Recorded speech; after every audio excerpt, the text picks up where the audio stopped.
We are packing up and getting ready to leave the Sunland Racetrack and Casino parking lot where we've had hookups for the last 2 days. We're going to be heading to some boondocking near Carlsbad Caverns.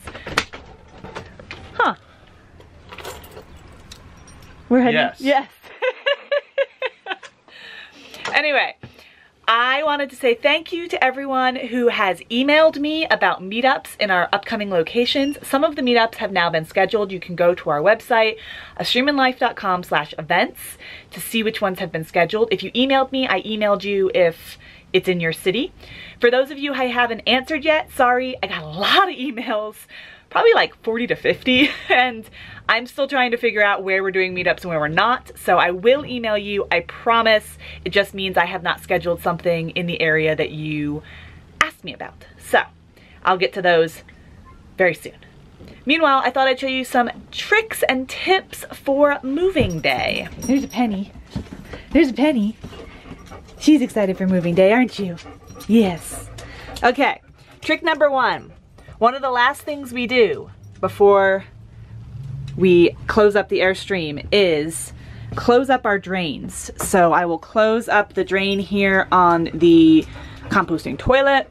I will close the drain here. The reason being, it makes for a less smelly RV when we get places. But since it's the last thing I do, I don't want to forget, I make sure to open the skylight just a little bit. And that reminds me, as I go through the rig, that if the skylight's still open, I haven't fully turned off the water pump or the water heater or closed the drains in here. So that's one tip. Another tip for boondocking specifically is refrigerator. Ours right now is on auto, so it's on AC because we have electric here. Where we're going, we're not going to have electric, and if I keep it on auto and we turn on our inverter, it will drain our battery super quick because the fridge will get run on the inverter. So before I leave here, I'm actually gonna switch this to gas, even though we still have power right now. That way it's on gas and we're all set for boondocking. I do the same thing over here with the heater because we've had this malfunction when we unplug without turning this off. So I switch the mode from heat pump to off and then turn it off before Steve unplugs the power from the pedestal, and that way we don't have to worry about weird errors which we've had in the past. Another trick involving windows, I always make sure our blinds are closed and our curtains are closed when we're traveling. It keeps it cooler or warmer in the Airstream depending. But I will not close, thank you Penny, I will not close the windows or the curtains until everything in that area has been put away properly. And that way I know that area is done and I don't have to worry about it. There you go. Another thing is, if I wasn't gonna do it right now, I do the same thing with our cell booster. I normally open the skylight a little bit to remind me I need to put the cell booster down. Don't mind our jacks, that's what Steve is putting up right now. They're a little bit squeaky. But yeah, so I need to remember to put the cell booster down, do that right now, and then I can close the skylight and make sure we don't have an antenna sticking up. Another trick is I find one place where I put everything I need to remember to bring out to the truck, which for us is the kitchen counter, and put everything there, and that way it's easy to just transport all in a couple trips out to the truck. So we have water bottles, snacks, knitting, purse, and dog coat for Penny and cameras. Okay, last check. Windows are closed in here, which means I did everything. Skylight's closed in here, which means I did everything.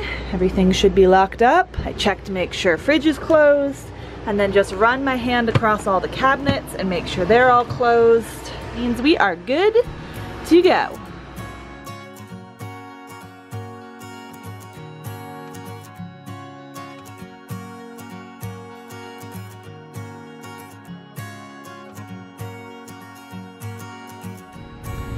So this is the dump station, and we originally came in and parked this way, which seemed like the correct way to park, except it put us on an angle the wrong way, and you have to go uphill to get into this. So with our tanks as empty as they are, we thought we wouldn't be able to dump. So we came around the parking lot like this, and now we are this way, so hopefully we can dump a little bit easier.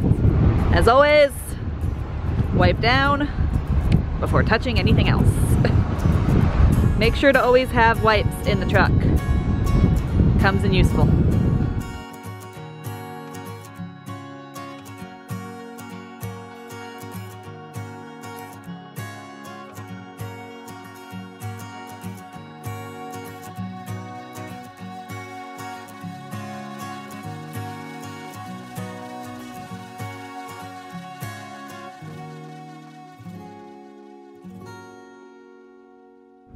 Few other people here. 1, 2, and then a couple people over there. We have 2 priorities. Not being broadside with the wind and positioning ourselves so we have enough solar, especially because we can tilt the panels. So we need to face either east or west. None of these people are doing that. So we just have to go like this so we can tilt the panels to the south, and the wind comes at us at the front or the back and not the side, which is what rocks your trailer. Yeah, so, the wind's supposed to be coming from the west for the next 2 days. From this direction. So we need to point into the wind or away from the wind and not go broadside.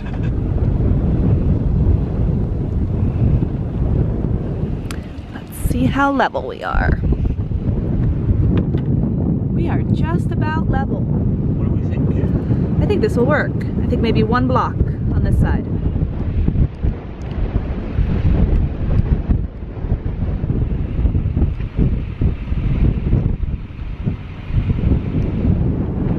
Wow, it's windy. Woo! Really, really, really windy. That is keeping our rug down using the stabilizers, as well as this step there. Guadalupe Mountains are out there. Carlsbad Caverns is that direction, and as you can see, I have 4 panels tilted because I think we're gonna need it here. Very cloudy today, but even with that much sun, we could still pull in some solar, but it won't be anywhere near optimal. We're in Chosa Campground, and I use that term loosely because it's basically just a big dirt parking lot. But if you have Verizon and you want to stay connected, check this out. My speed test returned 23 megabits down and 19 up. Anything over 10 or 15 I'm happy with. With our WeBoost 4GX, I am happy with 23. That's super cool.